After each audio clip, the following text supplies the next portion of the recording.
Amoroso Padre Celestial, qué gusto y qué privilegio que nos has dado en poder llamarte Padre.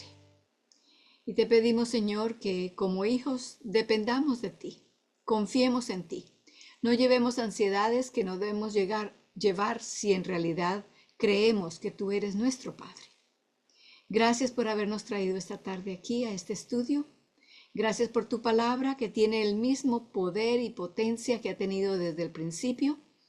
Y por lo tanto, Señor, te pedimos que no resistamos ese poder, sino que le permitamos que nos cambie y nos transforme. Pedimos esta misma bendición para aquellos que verán el video más tarde, que tu Espíritu Santo sea quien enseñe, quien aclare, quien explique. En el nombre de Cristo Jesús. Amén. Comenzamos repasando los versículos de memoria y como habíamos dicho, vamos ahora a comenzar a repasar por mitad. Esta vez vamos a comenzar con la primera mitad, que es comenzando con Mateo 1:21. Así que comencemos y llamará su nombre Jesús, porque él salvará a su pueblo de sus pecados. Mateo 1:21. Segunda de Pedro 3:13, bien que esperamos cielos nuevos y tierra nueva, según su promesa, en los cuales mora la justicia. Luego Hebreos 9:28, así también Cristo fue ofrecido una vez para llevar los pecados de muchos, y aparecerá por segunda vez sin relación con el pecado, para salvación de los que le esperan. Filipenses 3:9, y ser hallado en él, ese día, ¿verdad? Y ser hallado en él, no teniendo mi propia justicia que es por la ley, sino la que es por la fe de Cristo, la justicia que es de Dios por la fe. Filipenses 3:3, nosotros somos la circuncisión, los que servimos en espíritu a Dios y nos gloriamos en Cristo Jesús, no teniendo confianza en la carne. El que le sigue a ese, no, ya esta es la mitad de los que tenemos, pero vamos a repasar el último que añadimos, porque pues no hemos tenido tanto tiempo con ese, ¿verdad? Fue Éxodo 12:13. Éxodo 12:13. Y la sangre, os será, está hablando de la 10ª plaga, ¿verdad? Y la sangre del corderito que ellos tenían que poner en el dintel y los postes de la puerta, la sangre os será por señal o símbolo en las casas donde vosotros estéis. Y veré la sangre y pasaré de vosotros, o pasaré por alto. Y no habrá en vosotros plaga de mortandad cuando heriré la tierra de Egipto. Para aquellos que tal vez se hayan unido un poco más tarde en el curso, les sigo animando. No se dejen desanimar por el número de versículos que ya tenemos. Sí, hemos andado más meses, más semanas en esto, pero escojan, escríbanlos a medida que los repasamos, tomen la nota de los versículos y vayan empezando a aprenderlos, que eso es simplemente alimentarse con la palabra de Dios. Por donde comiencen o cuanto sepan, el Señor les está ayudando y Él sabrá lo que necesitan. Así que no se desanimen. Bueno, la vez pasada habíamos terminado el capítulo número 20, que se titulaba Salvos por su vida. Y al final habíamos hecho una aclaratoria o habíamos añadido una comprensión más profunda en cuanto a esto de que somos salvos por la vida de Cristo. Para refrescar nuestras memorias en cuanto a eso, quiero que por favor abran sus Biblias al libro de Gálatas en el Nuevo Testamento. Gálatas, capítulo 2, versículo 20. Mateo, Marcos, Lucas, Juan, Hechos, Romanos, Primera, Segunda de Corintios, Gálatas. ¿Ya tienen un poco de idea de dónde van? Gálatas 2:20. Y dice, con Cristo estoy juntamente crucificado. Y vivo, no ya yo, más que, mas vive Cristo en mí. Ahí está la vida de Cristo viviendo en mí. Sigamos. Vive Cristo en mí. Y lo que ahora lo vivo en la carne, lo vivo por la fe del Hijo de Dios, el cual me amó y se entregó a sí mismo por mí. Así que la fe de Cristo, la forma en que Él vivió su vida como ser humano, que es la misma forma en que tenemos que vivirla nosotros, esa es la que nos mantiene entregados a Él y la que trae a nuestras vidas el buen obrar, la justicia de Dios a nosotros, a vivir, a hacerse presente en nuestras vidas. ¿Ok? Bueno, ahora entonces entramos al capítulo 21 y tiene como título La liberación final. Vamos a comenzar con la lectura que está allí, viene de Éxodo capítulo 12. Vamos a leer bastante de la historia allí de esa noche. Capítulo 12, capítulo 13, capítulo 14, porciones bastante grandes. Y simplemente se trata, cuando nos enfocamos un poco más, nos damos cuenta que está hablando de la noche de la 10ª plaga, que es cuando se comenzó la Pascua, la primera vez que se celebró la Pascua. Entonces, estamos viendo al principio del capítulo la primera Pascua. Comienzo a leer. Leamos el resumen de la historia según el relato inspirado. Aconteció que a la medianoche Jehová hirió a todo primogénito en la tierra de Egipto, desde el primogénito del faraón que se sentaba sobre su trono, hasta el primogénito del cautivo que estaba en la cárcel, y todo primogénito de los animales. Ya habíamos visto algo en cuanto a esto, ¿sí? Aún la naturaleza lleva los resultados de nuestro pecado, sufre. Seguimos, se levantó aquella noche el faraón, todos sus siervos y todos los egipcios, y hubo un gran clamor en Egipto, porque no había casa donde no hubiera un muerto. E hizo llamar a Moisés y a Aarón de noche, y les dijo: salid de en medio de mi pueblo, vosotros y los hijos de Israel, e id a servir a Jehová como habéis dicho. Ahora sí estaba en apuros, ahora sí quería que se fueran. Tanto tiempo que Dios le había rogado, le había dado su misericordia, le había extendido gracia tras gracia. Y ahora, con dolor, con el dolor terrible de la pérdida de su hijo, tiene que entonces dejarlos ir. Sigo leyendo.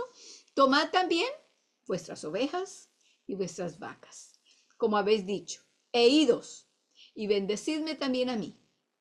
Los egipcios apremiaban al pueblo, dando a prisa a echarlo de la tierra, porque decían: todos moriremos. Y llevó el pueblo su masa antes que fermentara. La envolvieron en sábanas y la cargaron sobre sus hombros. E hicieron los hijos de Israel conforme a la orden de Moisés, y pidieron a los egipcios alhajas de plata y de oro y vestidos. Jehová hizo que el pueblo se ganara el favor de los egipcios, y esto les dieron cuanto pedían. Así despojaron a los egipcios. Partieron los hijos de Israel de Ramesés hacia Sucot. Eran unos 600,000 hombres de a pie, sin contar los niños. También subió con ellos una gran multitud de toda clase de gentes, ovejas y muchísimo ganado. Esto es de Éxodo 12, 29 al 38. Dice allí 600,000 hombres de a pie. Pongan que vaya solamente la mitad de ellos en mujeres, en esposas, que los demás sean solteros. Añádanle los hijos. Y luego viene todas las ovejas, las vacas, los ganados, muchísimo ganado. No era un grupo pequeño. Piensen que si hubiera sido un grupo de unas 10 o 20 personas, de todas maneras, para andar por ese desierto, sin ningún lugar donde ir a comprar comida, ni a conseguir zapatos, ni ropa, ni casas, ni nada. Imagínense la cantidad de personas. Hay ciertas aproximaciones en las que se piensa que eran aproximadamente de 2 a 3 millones de personas. La cantidad de personas que hayan sido, verdaderamente, no tiene nada que ver por qué. Porque el Dios que los iba guiando no tenía que ver con números, ¿verdad? Puede salvar por muchos o por pocos, dice en otra parte de la Biblia. Ok, seguimos en la misma página 139, en la parte de abajo. Luego que el faraón dejó ir al pueblo, Dios no los llevó por el camino de la tierra de los filisteos, que estaba cerca. Pues dijo Dios, a ver, aquí vamos a ver el por qué. ¿Por qué no los llevó por el camino más corto? Así mejor, más fácil, llegaba más rápido allá. ¿Por qué no los llevó por el camino más cerca? Porque no, él pensó, para que no se arrepienta el pueblo cuando vea la guerra, porque los filisteos no lo hubieran recibido con los brazos abiertos, dispuestos a darle sus casas y todos sus bienes, no. Y se regresaran a Egipto. Por eso Dios hizo que el pueblo diera un rodeo por el camino del desierto del Mar Rojo. Viene esto de Éxodo 13, 17 y 18. Partieron de Sucot y acamparon en Etam, a la entrada del desierto.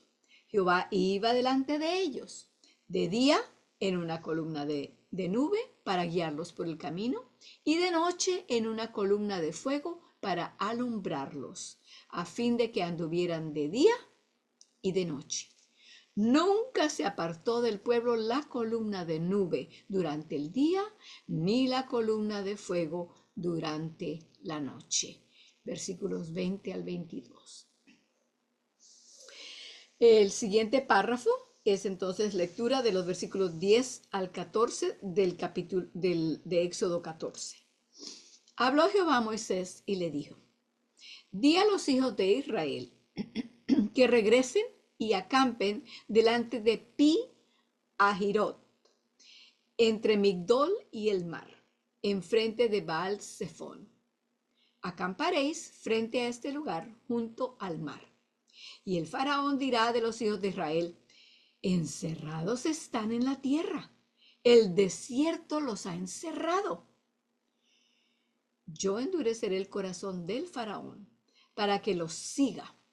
Entonces seré glorificado en el faraón y en todo su ejército, y sabrán los egipcios que yo soy Jehová. Esa frase allí que está a 3 líneas de donde paré de leer, Dios habla y dice: yo endureceré el corazón del faraón. ¿Ustedes creen que eso suena como la clase de carácter que Dios tiene? Que va a tomar a uno de sus hijos, Faraón, y lo va a usar como quien usa un trapo viejo. Lo uso mientras lo necesito y luego después de eso, ¿qué me importa? Pues que se acabe, ¿no? Esa no era la forma en que él estaba pensando. Veremos más tarde y estudiaremos más a fondo cómo y por qué se dicen esas palabras así. Pero por ahora simplemente quiero que pensemos y caigamos en la cuenta que hay una razón por la cual Dios está hablando de esa forma, y no es Dios el que va a hacer el endurecimiento. De hecho, ya hemos estudiado las 10 plagas y hemos visto como una y otra y otra y otra y otra vez Dios le ha dado la oportunidad a Faraón de que cambie su manera de pensar. Y cuando esas plagas cayeron, no fue que cayeron en 10 días seguidos y ya se acabó. No, esto fueron años, al menos un par de años en que Dios trabajó con él. Así que veremos, estudiaremos más tarde, pero no es Dios. Dios le proporcionó la oportunidad. Y como él no tomó Faraón no tomó la decisión correcta, entonces se dice que Dios le endureció el corazón, pero no es Dios. Sigamos pues. Ellos lo hicieron así. Cuando fue dado el aviso al rey de Egipto que el pueblo huía, el corazón del faraón y de sus siervos se volvió contra el pueblo y dijeron: ¿cómo hemos hecho esto?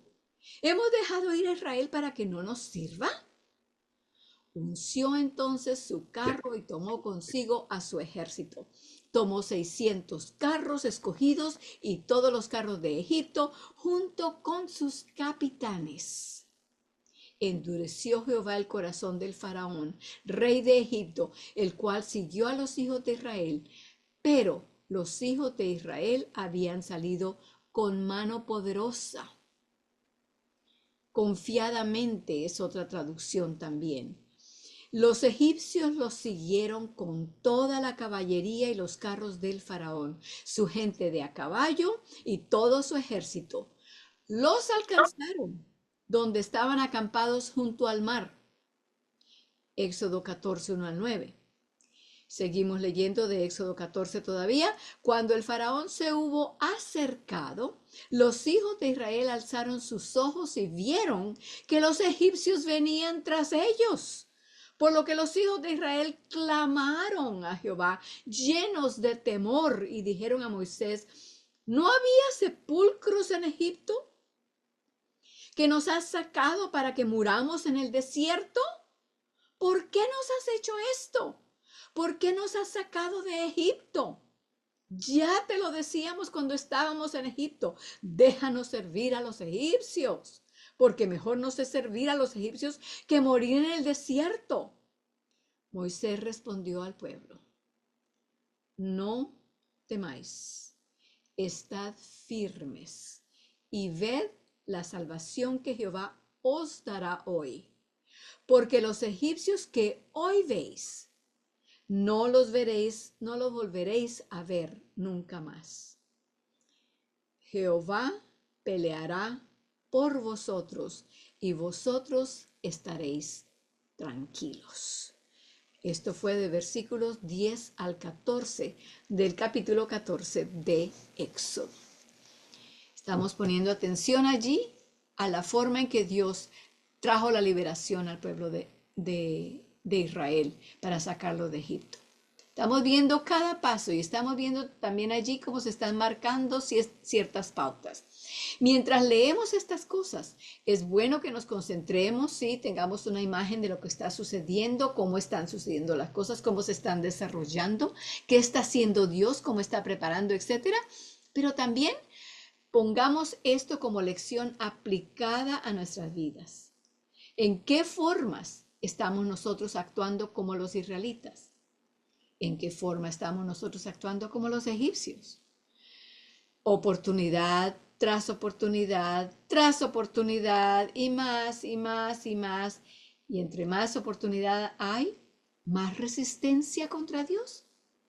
Espero que esa no sea la experiencia de ninguno de nosotros aquí. También pensemos y oigamos las palabras que Dios les habla a los israelitas, oigámoslas como habladas a nosotros directamente. Volveremos a ese versículo que está en la parte inferior de la página 140, pero por ahora sigamos en la página 141. Es bien conocida la forma en que fueron librados, cómo ante la orden del Señor el mar se retiró, dejando un corredor en medio de él, por el que pudieron pasar los hijos de Israel, pisando tierra seca. Y cómo cuando los egipcios intentaron hacer lo mismo, el mar volvió a su estado previo y los engulló. Por la fe pasaron el mar Rojo como por tierra seca, e intentando los egipcios hacer lo mismo, fueron ahogados. Hebreos 11, 29. Ahora vienen entonces una serie de lecciones que obviamente las hemos leído allí, pero para recalcarlas, porque a veces cuando leemos comenzamos a pensar en otras cosas. Oh, se me olvidó apagarle a la olla en la estufa. Ah, no se me olvide cerrar la puerta de tal lugar. Y entonces se nos va el pensamiento. Eso por un lado. Por otro, es bueno que las volvamos a recalcar para que las veamos cómo se aplican a nosotros también. De hecho, les voy a pedir un favor, que a esta página, la página 141, la marquen de alguna manera, ya sea porque le pongan, como tengo aquí, algo que la marque y allí quede de manera que cuando ustedes vuelvan otra vez a leer el libro o a repasar, vayan allá automáticamente a esa página, porque quiero que regresen a esa página, que regresemos a esa página muy a menudo. Es muy importante y nos ayuda mucho a entender también el resto de las cosas que seguiremos estudiando después. Ya sea que la marquen así o que le hagan un doblez en la parte superior para que sepan cuál es la página, pero por favor márquenla por su propio bien también. Quiero compartir eso con ustedes. Entonces, observemos algunas lecciones de esta historia. Quiero compartir este punto que tal vez aquellos en el grupo que hablan el inglés o por lo menos lo entienden, entenderán mejor, pero quiero compartirlo de todas maneras con todos. En inglés, la palabra historia se escribe de la misma manera que lo escribimos en español, con H, historia. Pero la primera sílaba de historia, H-I-S, en inglés es un pronombre posesivo que significa su de él. O sea que si yo quiero decir ese es su libro, digo ese es his book, su libro de él. Entonces, aquí, al ver la palabra historia, podemos separar esa primera sílaba y decir que la historia del ser humano en general es his story. ¿La historia de quién? De él, de Dios. Porque en todo, si tenemos ojos para ver lo que el Espíritu nos enseña, podremos ver que en toda la historia del ser humano se puede ver la mano de Dios llevando a cabo y presentándonos quién es Él y su carácter y cómo lidia con el ser humano. Entonces, con esto vamos a empezar las lecciones que están allí. Número 1, por favor subrayen la primera oración. Era Dios el que estaba dirigiendo al pueblo. La palabra dirigir puede ser también puesta como guiando, era Dios el que estaba guiando al pueblo o encaminando al pueblo, cualquiera de esas, porque son palabras que nosotros necesitamos recordar. A diario tenemos mucho que decidir, muchas partidas en el camino donde no sabemos a qué lado ir, al derecho o al izquierdo, seguir derecho para allá o vamos a voltear a un lado o al otro. Entonces siempre necesitamos recordar que si queremos ir por el camino correcto, tenemos que pedir la guía, la dirección, que Él sea el que nos encamine por el camino correcto. Entonces seguimos leyendo después de esa primera parte y como dije ya, subrayen esa primera oración. Era Dios el que estaba dirigiendo o guiando o encaminando al pueblo. Luego que el faraón dejó ir al pueblo, Dios no los llevó por el camino de la tierra de los filisteos. ¿Recuerdan que leímos eso? Esto está en la parte inferior de la página 139, ¿verdad? No los llevó por la tierra de los filisteos, que era la más cercana. Seguimos. Moisés no sabía qué tenía que hacer o qué camino tomar más de lo que lo sabía el pueblo. Se dice que Moisés y Dios lo mandó para que sacara al pueblo de Egipto y él fuera el que los dirigiera. Pero Moisés no los dirigía por su propia voluntad, su propia sabiduría. Moisés estaba allí simplemente para recibir el mandato y la instrucción de Dios y llevarlo a cabo para el pueblo. Ese era su papel. Seguimos leyendo. Moisés solo sabía aquello que el Señor le decía. Dios se lo podía comunicar a Moisés debido a que Moisés, a la verdad, fue fiel en toda la casa de Dios. Hebreos 3:5. Entonces, ¿qué podemos sacar de allí? Ya sabemos que era Dios el que estaba dirigiendo allá. ¿Qué en cuanto a nosotros? ¿Nos dirige también? Bueno, estoy segura que Él nos quiere dirigir, pero ¿nos dirige? En otras palabras, ¿le estamos permitiendo que nos dirija?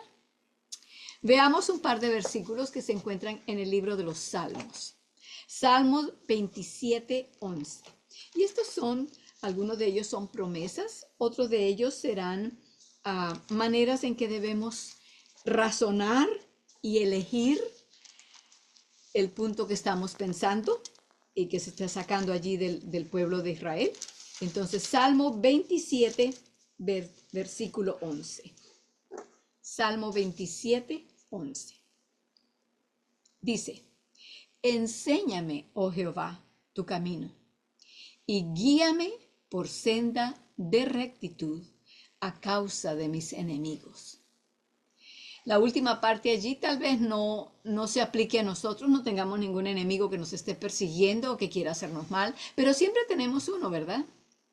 Ese enemigo, el enemigo que es el enemigo de Dios también, ¿verdad? El enemigo que es Satanás, el que se hizo enemigo de Dios porque quería tomar su lugar. Entonces siempre tenemos que tener cuidado, que no hagamos lo que queremos cuando que eso puede estar influenciado no por la guía que Dios quiere darnos, sino por lo que el enemigo quiere para que nos desviemos del camino correcto.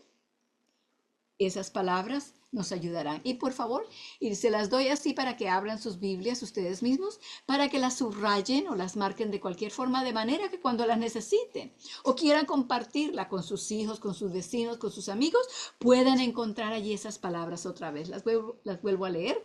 Enséñame, oh Jehová, tu camino y guíame por senda de rectitud a causa de mis enemigos. Otro que quiero que veamos es el Salmo 139, versículos 23 y 24. Salmo 139, 23 y 24. Y dice, examíname, oh Dios, y conoce mi corazón.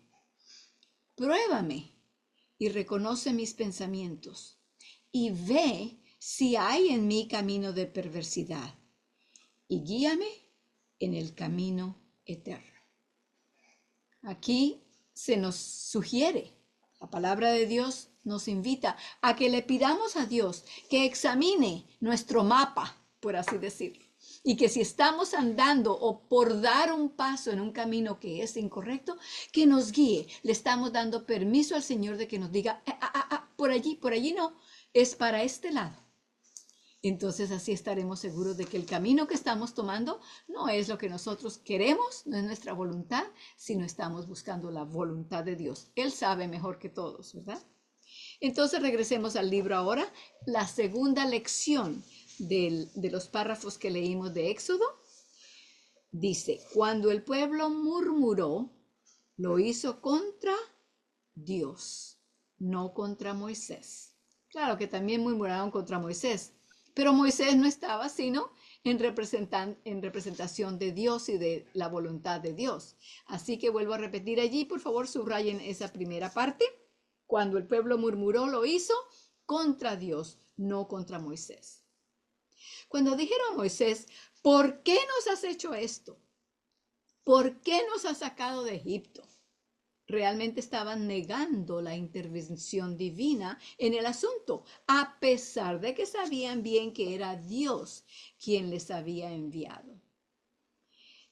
De hecho, que el murmurar no les quedaba bien a ellos, ni nos queda bien a nosotros tampoco. El enemigo siempre busca enfocar nuestra vista en los problemas, en lo que anda mal, en lo que no nos gusta, en lo que nos hicieron los demás, etc. ¿Por qué quiere él hacer eso? Porque quiere quitar los ojos y nuestra vista y nuestro pensamiento de las bendiciones que Dios está mandando. Y allí está Dios mandando por baldados, por grandes cantidades las bendiciones. Y nosotros estamos como el pueblo de Israel. Ay, pero ¿por qué se me partió esto? Ay, pero que otra vez lo otro. Y estamos murmurando en vez de estar dando gracias. ¿Verdad? Ese espíritu puede cambiar en nosotros cuando nos proponemos y le permitimos a Dios que nos ayude a ver sus bendiciones y agradecerle. Vamos al Salmo 19, versículo 14. Salmo 19, 14. Algunos del grupo tal vez se sabrán este versículo de memoria. Sean gratos los dichos de mi boca y la meditación de mi corazón delante de ti, oh Jehová, roca mía y redentor mío. Esa es una manera de orar y de pedirle a Dios que nos ayude para que las palabras que digamos siempre sean palabras bellas, palabras de bendición, palabras de aliento para los demás y para nosotros mismos, porque lo que hablamos o pensamos dentro de nosotros nos está afectando a nosotros también. Y entonces nos estamos dejando llevar por lo que nos estamos diciendo a nosotros mismos, autosugestionándonos con las cosas que no nos van a llevar a agradecerle a Dios ni a traerle gloria a su nombre. Entonces debemos orar como el salmista. Sean gratos los dichos de mi boca y la meditación de mi corazón, lo que pensamos, porque hay a veces que tal vez no lo digamos, pero lo estamos pensando y de esa manera vienen las nubes, los nubarrones en nuestra mente y no vemos el sol de justicia que nos está guiando. ¿Ok? El punto número 3, en la página 141 estamos todavía. Ante el primer atisbo de peligro o la primera señal de peligro, se vino abajo la fe del pueblo. Falló la fe del pueblo. Olvidaron lo que Dios había hecho ya por ellos. Cuán poderosamente había obrado para su liberación. El último juicio sobre los egipcios debiera por sí mismo haber sido suficiente como para enseñarles a confiar en el Señor y a confiar en que Él era sobradamente capaz de salvarlos de aquellos egipcios que quedaban aún vivos. Qué rápido se nos olvidan las bendiciones, ¿verdad? Pero qué bien nos acordamos de lo que fulano nos dijo, qué fecha nos lo dijo, qué hora del día era, qué ropa teníamos puesta, que si estaba haciendo sol o estaba lloviendo. Eso es como lo sostenemos y lo mantenemos en nuestra mente. Hagamos lo contrario, ¿verdad? Dios quiere que soltemos esas cosas, todas esas ansiedades, problemas, dolores, heridas, soltémoslas. Y en cambio de eso, entonces tendremos las manos libres para recibir sus bendiciones y tener un espíritu de agradecimiento en lugar. Vayamos a Salmos 56, 3. Salmos 56, 3. En cuanto a esto de no dejar que nuestra fe se caiga, que falle. Nuestra fe fallará, pero la de Cristo no falla, ¿verdad? Así que es la fe de Jesús la que queremos tener siempre en nosotros. Salmo 56, versículo 3 dice, en el día que temo, yo en ti confío. Eso es todo lo que dice ese versículo. Pero qué resolución, qué decisión la que se está haciendo cuando pensamos de esa manera. Y sí, como humanos, el temor es un común denominador. Es algo que todos lo tienen. There's a phone open. Es algo que a todos nos ataca. Y por lo tanto, tenemos que tener a mano y en nuestras mentes la decisión para hacer, Señor, ¿qué estoy haciendo? Temiendo. No, en el día en que yo temo, en ti confío. Y de esa manera sacar el temor. Porque dice también en el Nuevo Testamento, en Primera de Juan, creo que es 4:19 o algo así, que dice, el amor perfecto echa fuera el temor. ¿Y cuál es el amor perfecto? El amor de Dios, ¿verdad? Entonces escogemos confiar en el amor perfecto de Dios y soltar el temor. No hay necesidad de que temamos, a menos que no tengamos la confianza puesta en el amor perfecto de Dios. Punto número 4. No era el plan de Dios que el pueblo entrara en lucha alguna. Subrayen eso. No era el plan de Dios que el pueblo entrara en lucha alguna. Él los condujo a través del desierto a fin de que no vieran la guerra.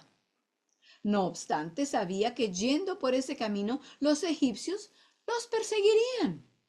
Los hijos de Israel no estuvieron nunca en mayor necesidad de luchar que cuando los egipcios los encerraron entre ellos y el Mar Rojo. Sin embargo, aún entonces la palabra fue: Jehová peleará por vosotros y vosotros estaréis tranquilos.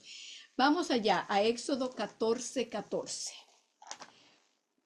Hemos leído ese versículo esta noche ya 2 veces, al final de la página 139 y ahora al final de la página 141. Pero vamos a la Biblia con esto. Si ustedes no lo tienen subrayado todavía, lo pueden subrayar, porque esta es una promesa de Dios, no solamente para los israelitas. Recordemos, las cosas que sucedieron antes quedaron escritas. Dios las ha protegido para que las tengamos hoy, porque son para nosotros también. Éxodo 14:14. Jehová peleará por vosotros y vosotros estaréis ¿cómo? Dice quedos. ¿Qué quiere decir quedos? Quietos. No estemos, ay, viene la batalla. ¿Qué hago yo? ¿Cómo digo? ¿Cómo le contesto? ¿Qué me pongo? ¿Cuándo salgo? No. Jehová peleará la batalla. Entonces Él llevará las carreras y cómo arreglar las cosas y preparar todo. De allí también entonces debemos pensar lo siguiente, que si alguna vez, y muchas veces sucede, que aún orando y pidiéndole a Dios que dirija en ciertas cosas, que por favor haga esto, haga lo otro, nos proporcione esto, nos proporcione lo otro, hay veces que la respuesta es no. ¿Qué debemos hacer entonces cuando eso sucede? Debemos recordar que así como en el caso de los israelitas con los egipcios, Dios sabe el por qué. Y si Dios sabe el por qué, entonces ¿por qué me tengo que afanar yo? ¿Por qué tengo que temer yo? ¿Por qué tengo que afligirme yo? Dios tiene un plan. Ahora, quiero que en nuestras mentes tengamos aquí esto claro. Ellos salieron de Egipto y Dios los llevó por el camino más largo, hacia el camino del Mar Rojo. Cuando llegaron allá y les dijo que acamparan allí en la playa del Mar Rojo, tenían montaña a su mano derecha, montaña a su mano izquierda y el Mar Rojo al frente. Y ahora se dan cuenta que los egipcios vienen detrás. Están atrapados. No tienen por dónde salir. No hay salida, humanamente hablando. Pero ni los egipcios ni los mismos israelitas se imaginaban lo que Dios estaba por hacer, lo que Dios estaba por mostrarles. Si ellos hubieran dicho, pues salgamos corriendo por aquí y nos vamos, se hubieran perdido de la oportunidad de ver que Dios podía y quería y tenía el plan de abrir las aguas del Mar Rojo para que ellos pasaran en tierra seca. No temamos. Lo que Dios quiere enseñarnos por medio de esos lugares estrechos donde no hay salida son bendiciones tan grandes como las de estas, porque nos ayudan a confiar, a ver su poder en acción, que nos ayuda a confiar cada vez más y más. Ya la próxima vez debemos recordar, Dios ya me sacó aquella vez y ay, sí, cómo me bendijo el Señor. Entonces nuestra fe va creciendo y madurando.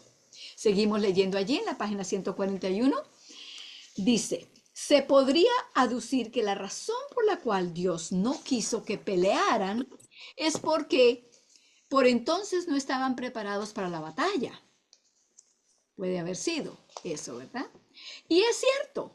No obstante, haremos bien en recordar, subrayen esto, que el Señor era perfectamente capaz de pelear en lugar de ellos con posterioridad, tanto como lo era ahora.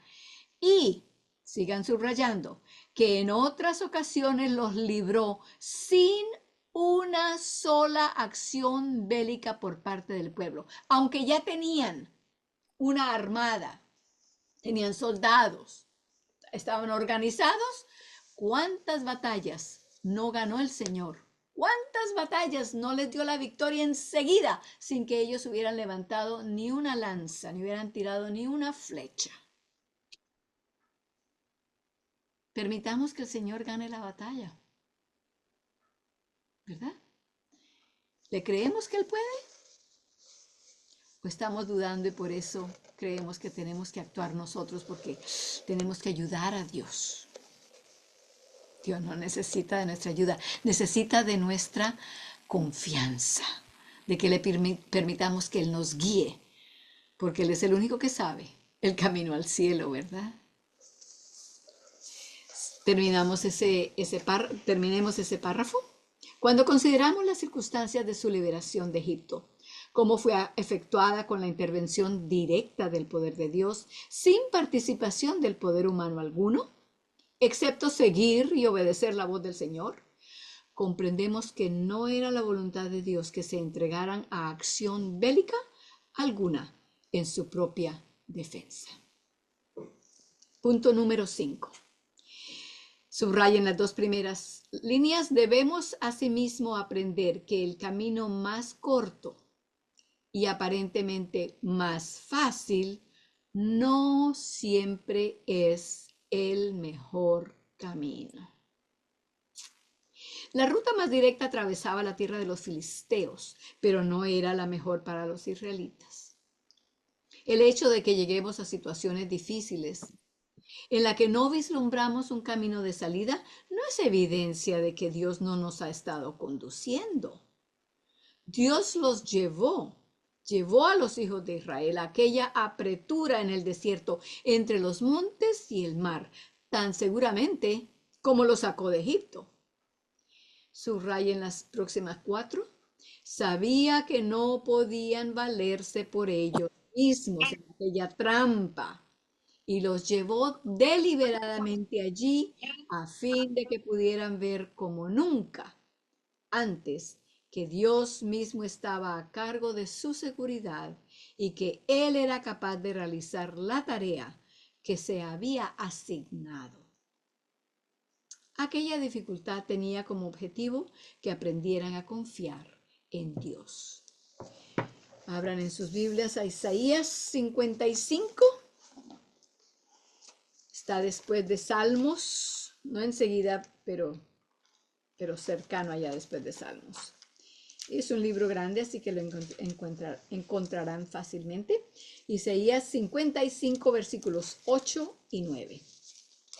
Subrayen esto, les digo. Es precioso lo que nos enseña, las palabras mismas. Isaías 55, 8 y 9. Dice, esto es Dios que habla y nos dice, porque mis pensamientos no son vuestros pensamientos, ni vuestros caminos mis caminos, dijo Jehová. Como son más altos los cielos que la tierra, así son mis caminos más altos que vuestros caminos, y mis pensamientos más que vuestros pensamientos. Recordemos eso. Por eso Dios nos dio la oportunidad y el privilegio de llamarlo Padre, para que recordemos que Él está a cargo de nosotros. El último punto, la última lección, el número 6 es, por último, hemos de aprender a no condenarlos por su incredulidad. Subrayen eso. Eres inexcusable, hombre, tú que juzgas, quien quiera que seas, porque al juzgar a otro, te condenas a ti mismo, pues tú que juzgas, haces lo mismo. Romanos 2:1. Subrayen las próximas 2:30. Cuando los condenamos por no confiar en el Señor, reconocemos que sabemos que no hay excusa para nuestras murmuraciones y temores. Tenemos toda la evidencia del poder de Dios que tenían ellos y aún mucho mayor que la suya. Si podemos ver lo insensato de su miedo y la maldad de su murmuración, asegurémonos de no estar mostrando mayor insensatez y maldad que ellos. Recuerden que cuando señalamos con un dedo, hay 3 que nos están señalando a nosotros, ¿verdad? Aprendamos de sus lecciones, de sus circunstancias y sus experiencias, y de cómo Dios contestó y guió y todo el tiempo estuvo con ellos, nunca los dejó, nunca los abandonó. Eso sí aprendamos, pero no los juzguemos porque es muy fácil para cualquier humano hacer lo mismo. Solamente con el poder de Dios, la vida de Cristo, su fe viviendo en nosotros, tenemos la victoria sobre eso. De otra manera, somos muy iguales, muy iguales. Con esto entonces dejaremos hasta allí esta noche. Seguiremos la próxima vez. Recuerden repasar sus versículos de memoria y repasar el material también. Pero ahora les invito para que nos postremos delante del Dios que peleará nuestras batallas. Pidámosle que nos ayude a quedarnos quietos. ¿Ok? Oremos. Amoroso Padre Celestial, cuán agradecidos estamos de las lecciones que nos has recordado esta noche. Tal vez estemos pasando por una situación como la que ellos estaban pasando ahora mismo. O tal vez muy pronto tengamos que pasar por una situación tal. Gracias, Señor, por mantener presente en nuestras mentes la forma en que debemos hacerle frente a la vida. Que solamente tú conoces el camino, solamente tú conoces qué hay más allá de la curva del camino. Nosotros no podemos ver, pero tú sí. Ayúdanos, Señor, a confiar en ti, confiar como el bebé, como el niño pequeño confía en sus padres, para que así ni el temor, ni la ansiedad, ni la preocupación encuentren cabida en nuestros corazones para nada, sino que solamente la fe de Cristo, la victoria de Cristo, esté en nosotros y nos ayude a crecer y a madurar y a tener influencia para aquellos que están a nuestro alrededor. En el nombre bendito de nuestro Salvador, Cristo Jesús.